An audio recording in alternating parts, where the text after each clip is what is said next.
आप देख रहे हैं कि कितनी विभिन्न पार्टियों द्वारा ये डेलीगेशन गया है चुनाव आयोग। करीब सभी विपक्ष की पार्टियां यहां पर हैं। मैं नाम नहीं लूंगा, आप चेहरे देख रहे हैं। गौर करने वाली बात यह है कि ये आयोजन कल लेट रात्रि को हुआ है, लेट, क्योंकि आप जानते हैं जिस प्रकार का गैरकानूनी एक्शन लिया गया है वो भी लेट रात को लिया गया था। इतने अल्प समय में हमारे सभी कॉलीग्स ने, कई लोग दिल्ली से बाहर से भी आए हैं, कुछ एक दो लोग पहुंच नहीं पाए, लेकिन करीब विपक्ष के हर रंग की पार्टी यहां पर उपस्थित है और मैं समझता हूं सब एकजुट होकर इस मामले में गए हैं। हमने चुनाव आयोग के साथ विस्तृत रूप से वार्तालाप किया। हम सब अंदर थे। चुनाव आयोग के तीनों नवगठित चुनाव आयोग और उनके सभी अफसर थे। मैं संक्षिप्त में बता दूं आपको कि हमने क्या कहा। पहली बात कि ये बहुत ही गंभीर और व्यापक मुद्दा है।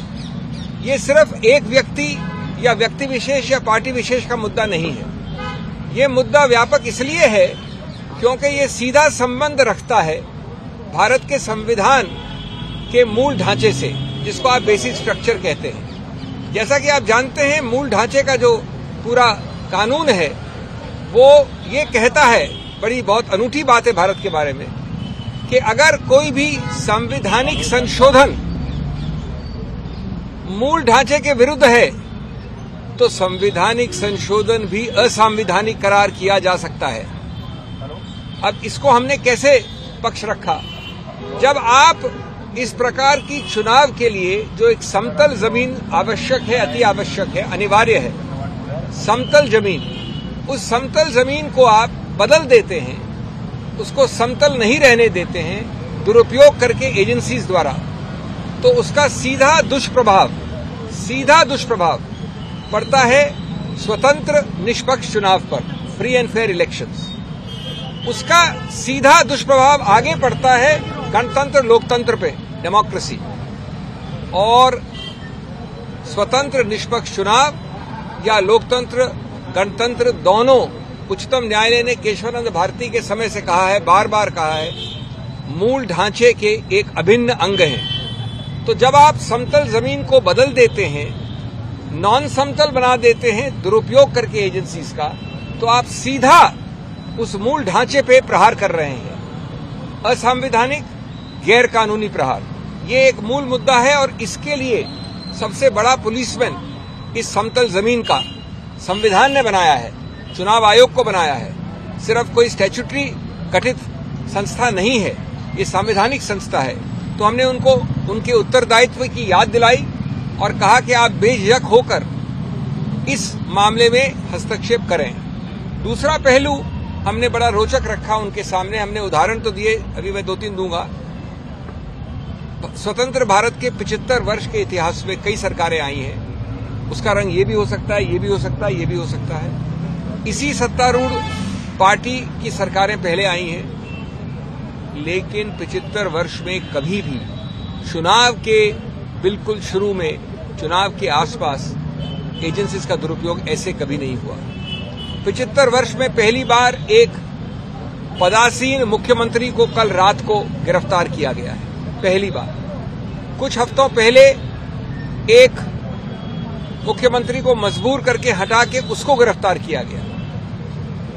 विपक्ष की बहुत बड़ी पार्टी, 125 साल से ज्यादा पुरानी पार्टी कांग्रेस के 94, 95, 96 के अकाउंट्स के विषय में 150 करोड़ से ज्यादा फ्रीज हुआ है। हमारे माननीय कांग्रेस अध्यक्ष, पूर्व कांग्रेस अध्यक्षा, सबने अभी आपके समक्ष 2 दिन पहले इस पर प्रेस कॉन्फ्रेंस भी की है।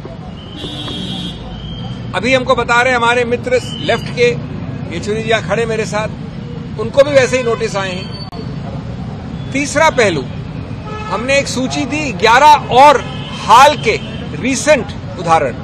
पुराने उदाहरण तो सैकड़ों हैं।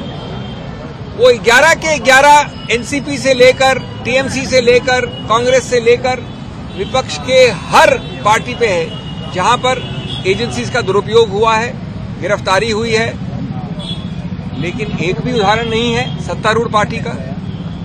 ये कौन सी जादुई पुड़िया खाई है सत्तारूढ़ पार्टी ने कि हर अच्छाई वहां है, हर बुराई यहां है, या सिर्फ बुराई दिखती यहां पर है?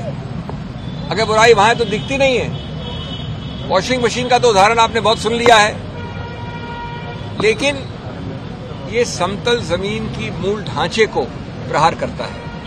हमने 11 लिखित और उसके अलावा 14 उदाहरण दिए हैं अभी अभी चुनाव आयोग को। तीसरा पक्ष ये है कि अगर कुछ गलती भी हुई है तो आपने कहीं ये नहीं दिखाया कि अभी इसी वक्त एजेंसीज की रेड आवश्यक है, अभी इसी वक्त इनकी गिरफ्तारी आवश्यक है।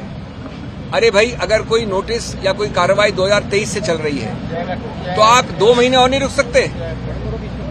आपको जो कार्रवाई करनी है आप करिए, लेकिन ये क्या कि आप चुनाव के पहले वोट पड़ने से पहले ही चुनाव जीत जाना चाहते हैं। आप पहला वोट पड़ा नहीं, उसके पहले जीत जाना चाहते हैं आप, कानूनी तरीके से नहीं, गणतांत्रिक तरीके से नहीं। तो ये मामले जिसको कहते हैं आवश्यकता या जरूरत अरेस्ट की, वो किसने दिखाया है? मेरे पास अधिकार क्षेत्र है तो मैं अरेस्ट कर लूं। चौथा, हमने बताया कि आपके जो कई सारे सर्कुलर हैं चुनाव आयोग के, उसमें भी ये वंचित है। हमारे कॉलीग्स ने ये मांग की कि अगर चुनाव आयोग डीजीपी बदल सकता है, होम सेक्रेटरी बदल सकता है, किसी को बदल सकता है, तो ये एजेंसीज किस प्रकार की कोई एक विशेष एग्जेम्पशन एंजॉय करती हैं? इन एजेंसीज पे नियंत्रण क्यों नहीं करता चुनाव आयोग? इन एजेंसीज के नियुक्तियां कम से कम इन 4 महीने के लिए क्यों नहीं होती चुनाव आयोग द्वारा?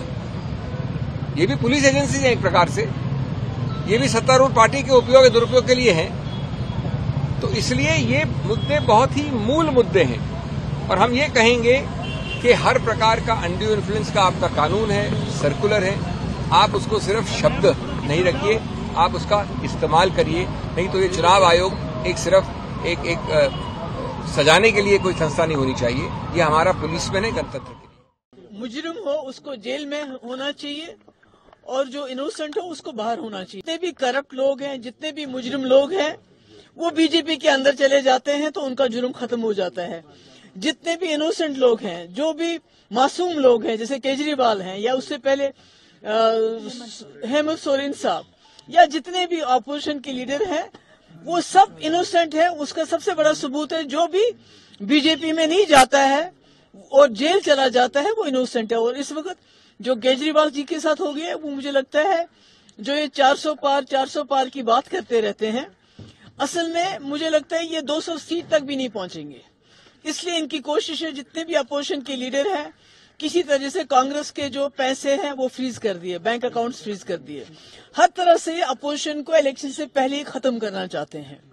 तो इसलिए इसकी जितनी भी मजम्मत हो वो होनी चाहिए।